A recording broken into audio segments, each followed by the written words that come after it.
ठीक है, तो आज स्टार्ट कर रहे हैं हम लोग कल के टॉपिक से आगे। टॉपिक क्या था? टॉपिक क्या था? Source of income four and PO. उसमें हमने फोर डिस्कस कर लिया था।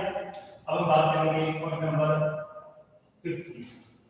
अब पॉइंट नंबर फिफ्थ में क्या है? वैसे कोई सर्टेन सोर्सेज नहीं है नॉन प्रॉफिट ऑर्गेनाइजेशन के लिए। सर्टेन थे मैंने उसका नाम था कि किसी भी वे में आपको इनकम मिले तो वो ही उसके लिए एक तरह से सोर्स हो गया। जैसे मैं कहूँ सेल ऑफ ओल्ड एसेट्स। मैंने क्या लिखा? Sale of old assets. NPO के पास कोई ओल्ड एसेट्स थी, नॉन प्रॉफिट ऑर्गेनाइजेशन के पास कोई ओल्ड एसेट्स थी, ठीक है, और अब वो यूजलेस हो गई है या उसकी कैपेसिटी डाउन हो गई है, तो हम क्या करते हैं? उसको सेल कर देते हैं। तो ऑब्वियसली बात है कि जब सेल करेंगे तो हमारे पास क्या आएगा? इनकम आ गई, इतने सोर्स हो गया। बट ये जो है, आप मुझे रिप्लाई करके बताइए कि ये जो ट्रांजैक्शन है ये रेवेन्यू नेचर का ट्रांजैक्शन है, अदरवाइज ये कैपिटलाइज नेचर का ट्रांजैक्शन है?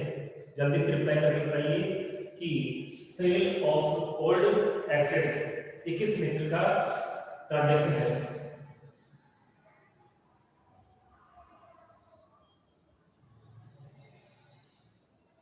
जल्दी से बताइए।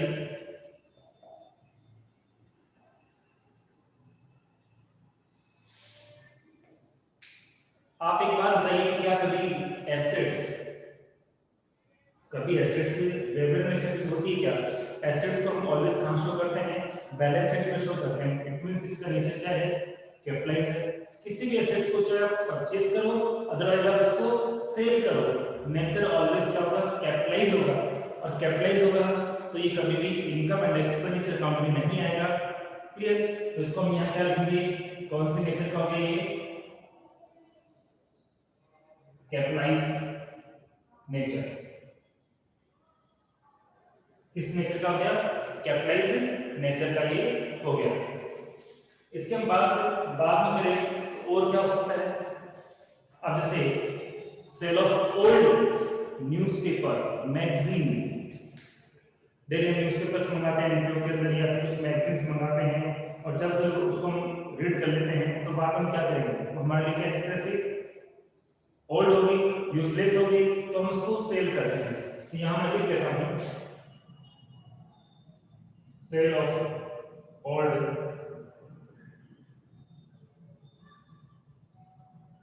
न्यूज़पेपर्स। अब ये बताइए कि सेल ऑफ ओल्ड न्यूज़पेपर्स ये किस नेचर की कैटेगरी में आएगा? कैपिटलाइज या फिर रेवेन्यू? एक बात बताइए, क्या एसेट्स हम लोग डेली परचेज करते हैं क्या? जो डेली परचेज करते हैं, डेली एक्सपेंस होता है, वो ऑलवेज रेवेन्यू नेचर का होता है।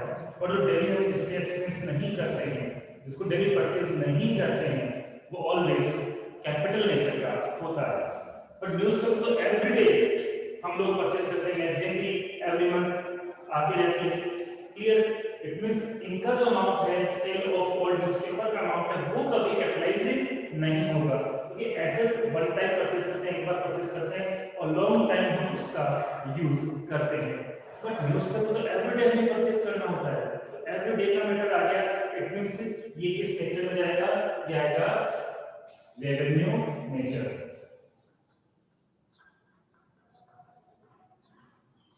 बताइए कि आपके समझ में आ गया? Is this clear? Is this clear? Reply me. Very good. Reply सभी को करना है, it is must for all. Assets one time होती है, इसलिए इसका नेचर क्या होगा? कैपिटलाइज।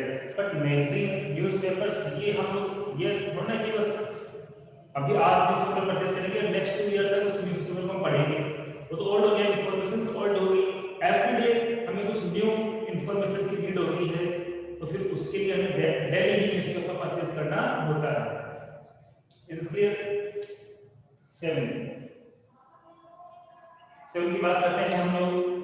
उससे पहले हम कुछ डिस्कशन करेंगे। क्या आपने कभी लेगेसीज के रिगार्डिंग सुना है? लेगेसीज क्या होती है? आप मुझे बताना कि लेगेसीज क्या होती है, आप इसे कौन मुझे बता सकता है? इससे मुझे पता है लेगेसीज ये होती है।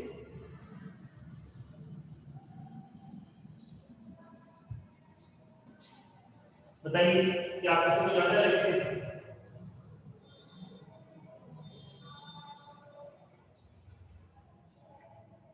जल्दी से बताइए।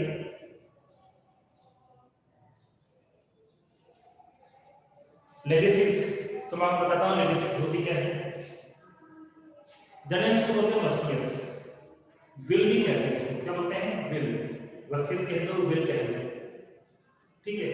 कोई पर्सन है और लास्ट मोमेंट पे उसको लगता है कि मुझे मैं ज़्यादा टाइम जिंदा नहीं रह पाऊंगा या फ्यूचर में क्या पता क्या डिस्प्यूट हो जाए, कुछ हो जाए बच्चों के बीच में जो भी है, तो वो अपनी वसीयत बना के करता है, वो अपनी विल बना के करता है, जिसको लेगेसी कहते हैं।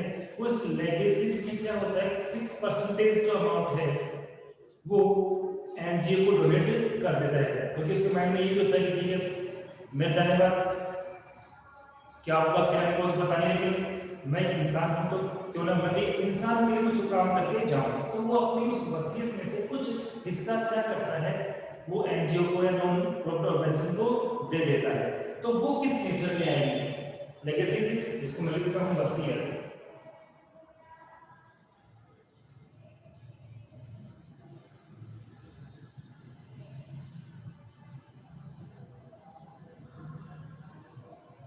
तो वसीयत किस कैटेगरी में आएगी? इसके लिए लिखेंगे, इसके दो पार्ट होते हैं।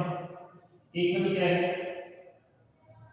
ओनली लेगेसी मेंशन होगा, और एक में मेंशन कर देगा general legacy. Only legacy use किया है तो ये ऑलवेज कैपिटलाइज नेचर का होगा, और जनरल वर्ड उसके साथ लगा दिया है, ठीक है, तो ये हो जाएगा रेवेन्यू नेचर का। Is this clear?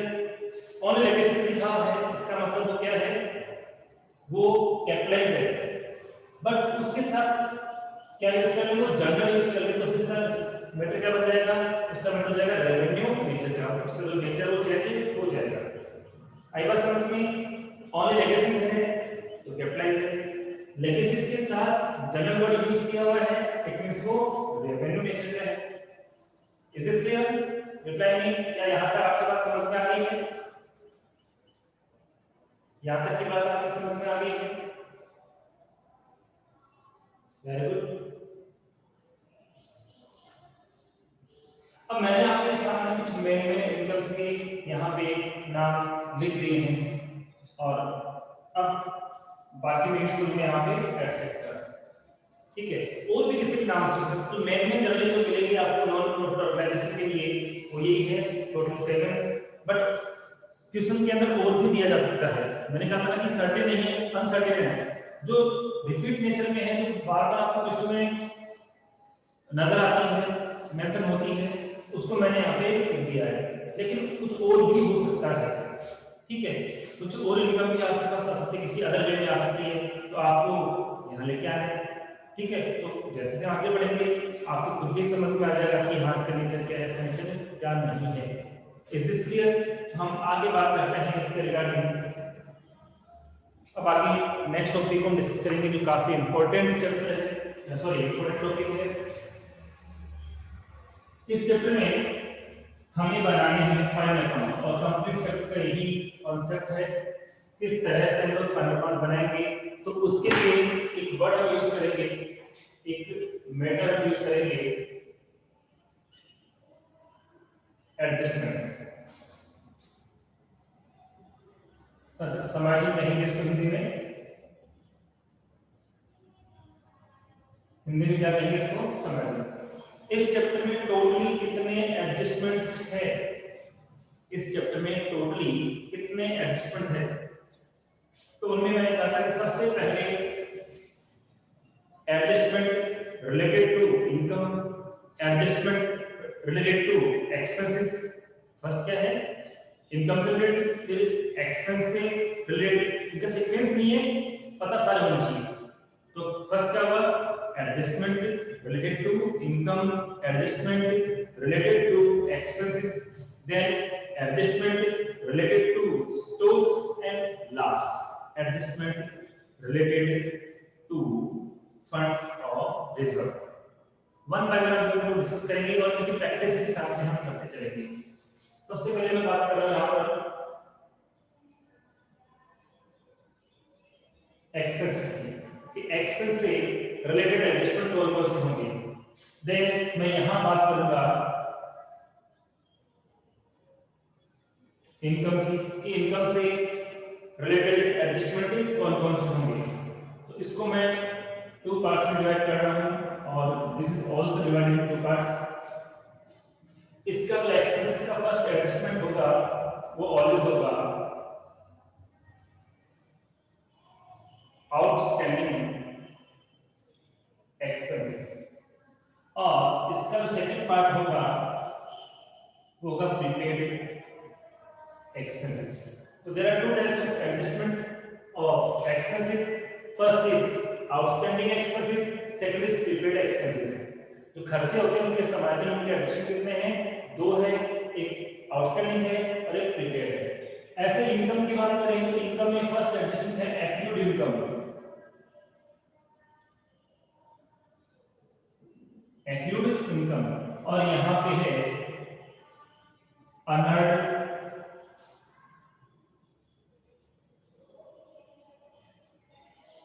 इनकम।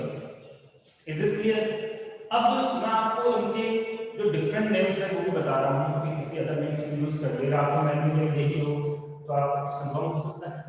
अब outstanding expense, prepaid expense, accrued income और अनअर्न्ड इनकम, इनको हम लोग डीपली डिस्कस करेंगे। इसका नेम क्या है? तो फर्स्ट नेम तो लिख दिया मैंने, और करके मेंशन कर रहा हूं एक्सपेंसेस डी। और बात करें एक्सपेंसेस अनपेड, एक्सपेंसेस अनपेड भी हम यूज कर सकते हैं। हिंदी में कहें तो या तो क्या बोलेंगे, बकाया वे, या फिर अदत्त वे। एक और नाम है देय। तो हिंदी में इसके ये नाम, प्रीपेड की बात करें, प्रीपेड को एक और नाम से जानते हैं इंग्लिश के अंदर, और वो है एडवांस एक्सपेंसेस। क्या है? Advance expenses. ठीक है, उसके बाद बात करें एक्यूड, तो एक्यूड को क्या बोलेंगे, income not received, then income due। और एक चीज ध्यान रखना, जो यहाँ पे मैंने वर्ड लिखा आउटस्टैंडिंग, इसके साथ क्या लिखा हुआ है? एक्सपेंसेस। एग्जाम में लोग बड़ा क्लेवर होता है, तेज होता है, वो आउटस्टैंडिंग के साथ क्या है, इनकम का नाम यूज कर लेता है, क्योंकि आउटस्टैंडिंग में क्या होता है, बकाया ये बाकी है। अब इनकम बाकी है तो आउटस्टैंडिंग इनकम हो जाएगा, एक्सपेंस बाकी है आउटस्टैंडिंग एक्सपेंस हो जाएगा। बट एक्सपेंस की कैटेगरी में तो इधर आ जाएगा, इनकम की कैटेगरी में है तो वो इधर आ जाएगा। तो हम यहाँ पे ये भी लिख सकते हैं आउटस्टैंडिंग इनकम। इसकी बात करें तो इसको हम कहेंगे एडवांस इनकम। ठीक है, हिंदी में बात करते हैं, इसको बोलेंगे अग्रिम या पेशगी वे। इसको बोलेंगे हम लोग उपार्जित आय। ठीक है, या कहेंगे बकाया आय। इसकी बात करें तो उसको कहेंगे अनुपार्जित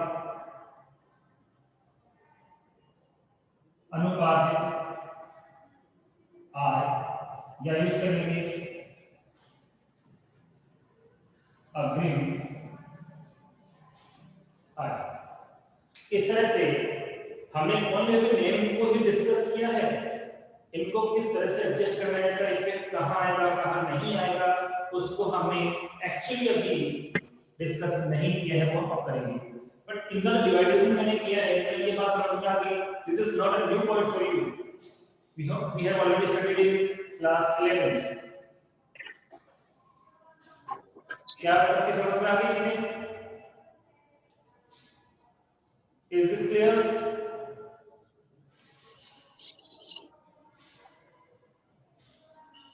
अब देखिए, सबसे पहले बात करेंगे आउटस्टैंडिंग एक्सपेंसेस की कि आउटस्टैंडिंग एक्सपेंस होता क्या है, what do you mean by outstanding expenses. तो मैं रिप्लाई करता हूं, expenses which are related to current year but not paid in current year. Expenses related to current year but not paid in current year means क्या हुआ कि कोई भी खर्चा है, कोई भी एक्सपेंस है, उसका रिलेशन तो कौन से ईयर से है, करंट ईयर से, लेकिन करंट ईयर में उसका एक्चुअली पेमेंट नहीं हुआ। This is known as outstanding expenses. Is this clear? जैसे कोई लेबर हमारे पास है, कोई वर्कर हमारे पास सर्विस दे रहा है हमें, और हमें उसको suppose 5000 rupees per month salary पे करनी है, तो 5000 रुपीज पर मंथ सैलरी है, ईयरली उसको कन्वर्ट करें तो 60,000 हो जाती है, पर हमने उसको अभी तक 50,000 रुपीज का अमाउंट ही पे किया है, तो 10,000 रुपीज अभी भी क्या है, पेंडिंग है, तो उनको क्या बोलेंगे कि वो आउटस्टैंडिंग है। क्लियर? चलो देखिए, प्रीपेड का नाम है एडवांस। इट मींस क्या हुआ, expenses which are not related to current year but paid in current year, and we can say the words expenses which are related to next years but paid in current years. Expenses which are related to next years but paid in current years. It means क्या है कि expense जो है उसका relation current year से नहीं है, उसका रिलेशन कौन से ईयर से है, नेक्स्ट ईयर से। खर्चा इस साल का नहीं है, कौन से ईयर का है एक्सपेंस, कौन से ईयर का है, नेक्स्ट ईयर का। बट पेमेंट कब हो गया, पेमेंट अभी हो गया। ठीक है, तो कोई एक्सपेंस हम पहले से देते हैं तो क्या होता है, एडवांस होता है। क्या बोलते हैं उसको, हम एडवांस कहते हैं, एडवांस की कैटेगरी में वो इंक्लूड किया जाता है। Is this clear? Accurate income जो इसका मीनिंग था सेम मीनिंग इसका है, सेम डेफिनेशन इसकी है, चेंज क्या करना है, ये एक्सपेंस के रिगार्डिंग था और ये इनकम के रिगार्डिंग था। तो पहले इसको इंग्लिश में समझो कि ऐसे खर्चे जिनका संबंध अगले वर्ष से है लेकिन भुगतान चालू वर्ष में ही कर दिया गया है। अब इसके बाद करते हैं कि income which are related to current year but not received in current year. Income which are related to current year but not received in current year. और हम दूसरी बात है कि रिसीव ही नहीं हुई तो वो क्या है, आउटस्टैंडिंग तो ही ना, साथ में क्या लग गया, इनकम। आई थिंक इसका मीनिंग समझ में आ गया। जो मीनिंग आउटस्टैंडिंग एक्सपेंस है, जो डेफिनेशन वो सेम डेफिनेशन इसकी है, बट आपको वर्डिंग चेंज करना है। वर्डिंग क्या चेंज करना है, यहाँ पे आपकी लैंग्वेज में आपका एक्सपेंस वर्ड यूज करना है, और यहाँ पे यहाँ पेमेंट की बात आएगी, यहाँ पे रिसीव की बात आएगी। It means income which are not received in current year but received but related to current year. Is this clear कि आय जिसका संबंध चालू वर्ष से है लेकिन चालू वर्ष में प्राप्ति नहीं हुई, कोई भी आय जिसका संबंध किससे, चालू वर्ष से है लेकिन वो चालू वर्ष में प्राप्ति नहीं हुई, मतलब चालू वर्ष में कमा तो नहीं बट मिली नहीं। एक अदर डिफरेंट जो लैंग्वेज उसमें कहते हैं कि income earned but not received, income earned but not received, मतलब इनकम कमा तो ली है लेकिन मिली नहीं है, प्राप्त नहीं हुई है। That is called accrued income then earned income.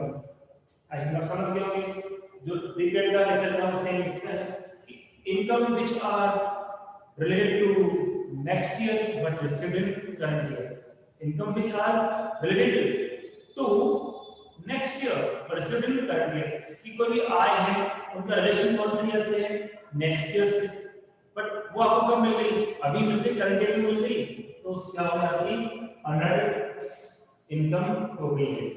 Is this clear? यहां तक की बातें आपको समझ में आ गई है? And now any doubt planning? Okay, अब जो मैं बात करने वाला हूँ वेरी इंपॉर्टेंट थिंग है। सबसे पहले ध्यान दीजिए कि ये जितने भी नेचर है जहां मेरे सामने लिखे हैं, या तो करंट एसेट्स है या फिर करंट लायबिलिटीज है, इसके अलावा कुछ नहीं है। या तो ये क्या है, करंट एसेट्स है या फिर करंट लायबिलिटीज है। बट वो किस तरह से चेक करेंगे मैं आपको बता रहा हूं। तो यहाँ पे इसे मैं लिख रहा हूं करंट एसेट्स या फिर करंट लायबिलिटीज। आपको वैसे लिखना है, कुछ सामने तरफ लिखना है कि वो सब एक साथ चलेगा। पहले बात करते हैं outstanding expenses. Outstanding expenses current assets होती है या फिर करंट लायबिलिटीज होती है? जल्दी से रिप्लाई करके बताइए। आउटस्टैंडिंग एक्सपेंसेस करंट एसेट्स होती है या फिर करंट लायबिलिटीज होती है? मैं भी आपको समझाऊंगा। आउटस्टैंडिंग एक्सपेंसेस करंट एसेट्स होती है या फिर करंट लायबिलिटीज होती है?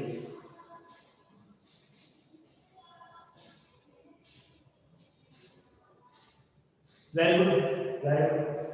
Outstanding expenses always current liabilities होती है। अब रीजन समझिए।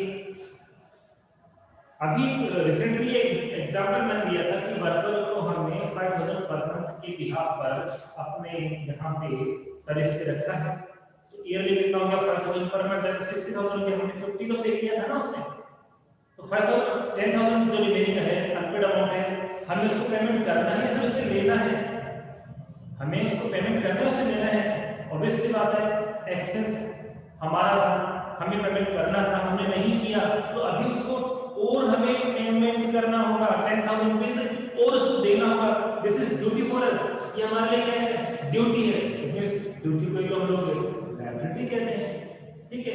क्योंकि हमें और देना पड़ेगा, हमने कम दिया है, उससे सर्विस तो ईयरली लेनी है हमें, बट ईयरली सर्विस के रिकॉर्डिंग हमने कंप्लीटली उसको अमाउंट पे नहीं किया है, इसलिए ये ऑलवेज क्या होगा?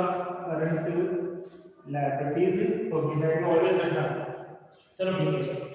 प्रीपेड एक्सपेंस का नेचर क्या होगा? प्रीपेड एक्सपेंस का नेचर क्या होगा?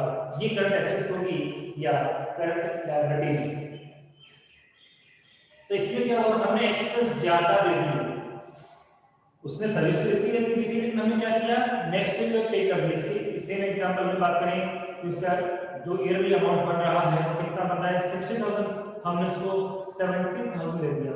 इस साल तो 60 ही बन रहा था ना, कितना बन रहा था? 60 तो बन रहा था, हमने उसको कितना पेमेंट कर दिया? 70। इसका मतलब क्या होगा? वो 10000 जो एक्स्ट्रा वो इसके के नहीं होगा, किसके? नेक्स्ट के। अभी बताओ, आप उससे लोगे या वो आपसे लेगा? आप उससे लोगे या वो आपसे लेगा? ऑब्वियसली बात है, सिंपल थिंग है कि आप उसको मांगते हो, आपको देना नहीं है, आपको तो उससे लेना है। तो आपको उससे लेना है तो आपकी लायबिलिटी कैसे हो सकती है? आपकी ड्यूटी नहीं हो सकती है, वो आपकी क्या होगी? एसेट्स है।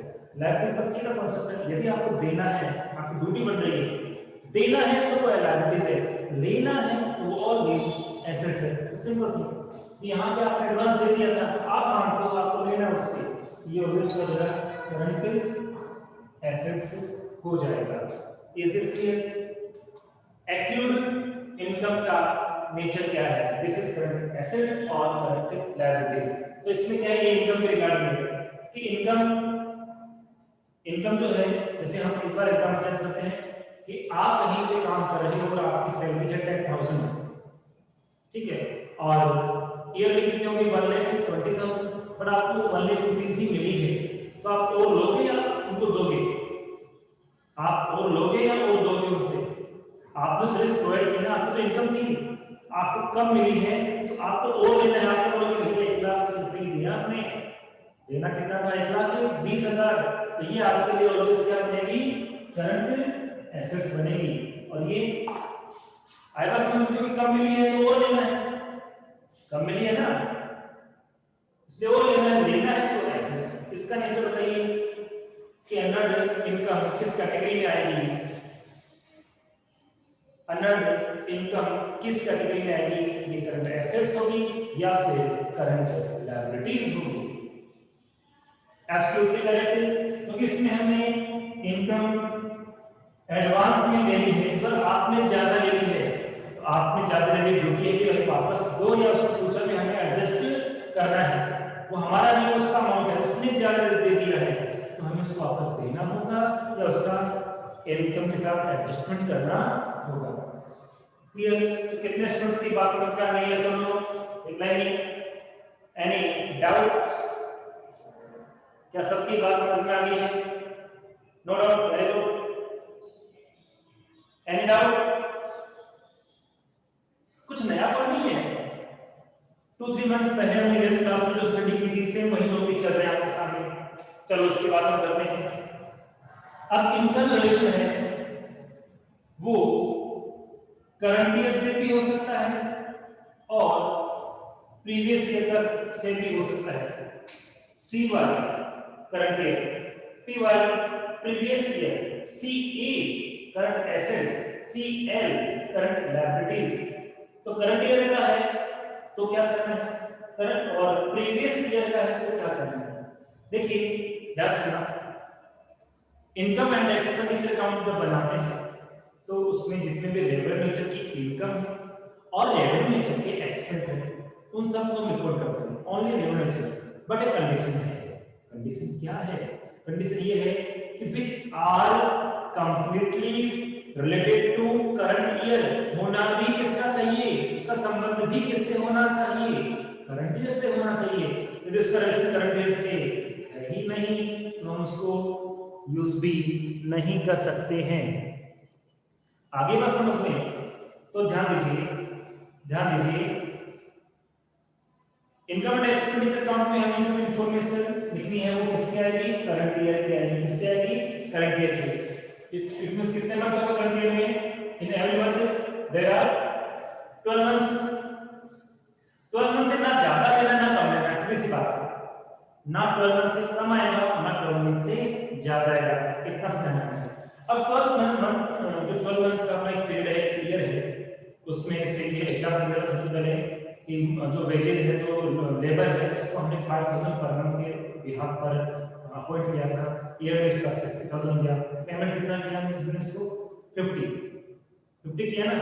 तो अब कितना और देना है, एक्सपेंस तो 12 मंथ का कितना होगा 60 हो गया ना, बट अभी तक पेमेंट कितना किया गया है, पेमेंट किया गया 50। तो करंट ईयर का एक्सपेंस कितना अभी आउटस्टैंडिंग है, जो 50000 पेमेंट किए वो पूरे ईयर के तो है नहीं ना, हमें पूरे ईयर के लेने हैं। तो क्या करेंगे, करंट ईयर का आउटस्टैंडिंग एक्सपेंस तो करंट ईयर का ही है, उसको ऑलवेज क्या करेंगे, ऐड करेंगे। करंट एक्सपेंस है इसका मतलब 12 मंथ कंप्लीट करना है। अभी एग्जांपल दिया कि 50000 पे किया तो 10 मंथ क्या हुआ, 5000 into 10 50 होते हैं। अभी कितना और पे करना है तो जिससे वो ईयरली हो जाए, 10000 और ऐड करेंगे तो ईयर का बन जाएगा। तो हमें ईयर से मतलब है, चाहे लिसन केयरफुली एंड प्रॉपर्ली, चाहे वो पेमेंट किया है या नहीं किया उससे मतलब नहीं है, हमें ईयरली चाहिए। इसलिए करंट ईयर का है तो क्या करेंगे, उसको ऐड करेंगे। पर कई बार क्या होता है कि पेमेंट तो किया करंट ईयर में बट वो करंट ईयर का नहीं था, वो प्रीवियस ईयर का था। कौन से ईयर का था? प्रीवियस ईयर का। लास्ट में कोई एक्सपेंस पेड नहीं हुआ था लेकिन उसको आपने पेमेंट कर दिया, इस साल का पेमेंट कर दिया, पिछले साल बाकी था तो आपने कहां पेमेंट कर दिया, अभी पेमेंट कर दिया। क्या वो इस साल का है? क्या वो करंट ईयर का है? क्या करंट का नहीं है। एक्सपेंस कौन से ईयर का पेंडिंग था? वो प्रीवियस ईयर का। इट मींस उसका रिलेशन किससे है? प्रीवियस ईयर से। हमें तो करंट ईयर का ही देखना होता है, तो उसको हम क्या कर देंगे, वो इंक्लूड ऑलरेडी, हम उसको क्या करेंगे, माइनस कर देंगे। हम उसको क्या कर देंगे, माइनस कर देंगे। Is this clear? क्या ये बात समझ में आती है? करंट ईयर का होना चाहिए, करंट ईयर का है प्लस नहीं है माइनस, सीधी सी बात है। करंट ईयर का है प्लस नहीं है तो minus. If this is already included. इसकी बात करते हैं करंट ईयर का होगा, प्रीपेड है, करंट ईयर में आपने ध्यान देना, करंट ईयर में आपने ज्यादा पेमेंट कर दिया तो क्या वो ज्यादा पेमेंट कर दिया वो करंट ईयर का है क्या? आपने 70000 पेमेंट कर दिया 60000 के लिए, पेमेंट करना 60000 रुपीस आपने 70 पे कर दिया, तो 7 जो 10000 एक्स्ट्रा पेमेंट किया वो करंट ईयर का है क्या? उसका रिलेशन करंट ईयर से है क्या? बताना नहीं है ना, जो करंट ईयर से है नहीं तो फिर इसको ऐड करना है, लेस करना, बताइए। जब इसका रिलेशन करंट ईयर से है ही नहीं तो क्या हमें इसे ऐड करना है या लेस करना है? एब्सोल्युटली करेक्ट, लेस करेंगे तो करंट ईयर से ही लेस करना। बट कई बार क्या होता है, प्रीवियस ईयर में एडवांस दे दिया, लास्ट में एडवांस दे दिया, तो लास्ट ईयर में जो एडवांस दिया वो एडवांस कौन से ईयर का हुआ, ऑब्वियसली करंट ईयर से। एडवांस कौन से ईयर में हमने किया है, लास्ट ईयर में, तो उसका रिलेशन कौन से हुआ, करंट ईयर से। जैसे 2019 में हमने 5000 रुपये एडवांस दे दिए थे, तो जब 20 आएगी 2020 आएगी तो उसी से तो उसका रिलेशन हमारा 19 का नहीं था, उसके जो एडवांस है, पर करंट ईयर क्या, वो करंट ईयर का अमाउंट है, तो उसको हम क्या करेंगे, ऐड करेंगे। क्यों, क्योंकि अब वो आपको दोबारा नहीं मिलेगा, वो क्या कहेगा, भाई मैंने आपको पैसे दे दिए, हाँ ऐड करेंगे, हाँ आपका अमाउंट हमारे पास आ गया। तो प्रीवियस ईयर के एडवांस को ऐड क्यों करेंगे, क्योंकि प्रीवियस ईयर में जो एडवांस होता है उस एडवांस का रिलेशन किससे हुआ, प्रीवियस ईयर के लिए नेक्स्ट ईयर कौन सा हुआ, करंट ईयर हुआ, इसलिए हम उसको क्या करेंगे, ऐड करेंगे। Is this clear, is this clear, this is very important topic, ये समझ में आ गया तो चैप्टर समझ में आ जाएगा। यहां बताओ करंट ईयर, अब सिंपल दिए जो रूल इसके हैं वो इसके हैं, जो रूल इसके हैं वो इसके हैं। इनकम करंट ईयर की है बट मिली ही नहीं, आउटस्टैंडिंग है, तो एक्रूड इनकम करंट ईयर की है, क्या करोगे आप, एक्रूड इनकम करंट ईयर की है, करंट ईयर में आपको मिली ही नहीं है, रिलेशन तो करंट ईयर से है पर आप करंट ईयर में रिसीव नहीं हुई, आप क्या करोगे, ऐड करोगे, लेस करोगे, ऑब्वियसली ऐड करोगे, वेरी गुड। लेकिन आपको तो प्रीवियस ईयर में आपकी इनकम आपको नहीं मिली थी, लेकिन करंट ईयर में जो इनकम मिली उसके साथ प्रीवियस ईयर की भी उसने पेमेंट कर दी, तो उसका रिलेशन तो करंट ईयर से था ही नहीं ना, कौन से ईयर से था, प्रीवियस ईयर से, इसलिए क्या करेंगे, लेस करेंगे। करंट ईयर में आपने एडवांस इनकम ले ली है, करंट ईयर में ले ली है, अब एडवांस लिए तो जितना पार्ट ऑफ एडवांस है वो पार्ट करंट ईयर से रिलेटेड नहीं है, तो उसको क्या करेंगे, लेस करेंगे। प्रीवियस ईयर में आपने कोई एडवांस ली थी तो उसका रिलेशन तो करंट ईयर से हुआ ना, प्रीवियस ईयर में आपने एडवांस ले लिया है तो उसका रिलेशन तो करंट ईयर से हुआ, इसमें हम इसको क्या करेंगे, ऐड करेंगे।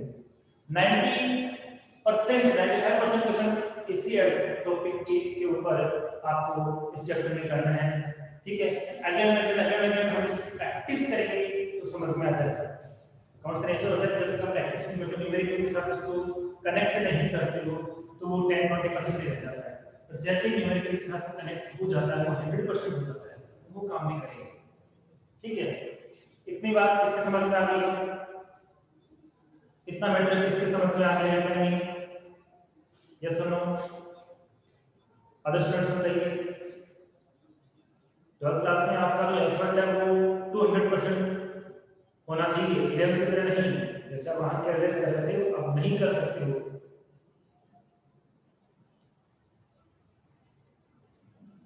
और वीडियोस को बार बार देखा करो ताकि बात बहुत अच्छे से समझ में जाए।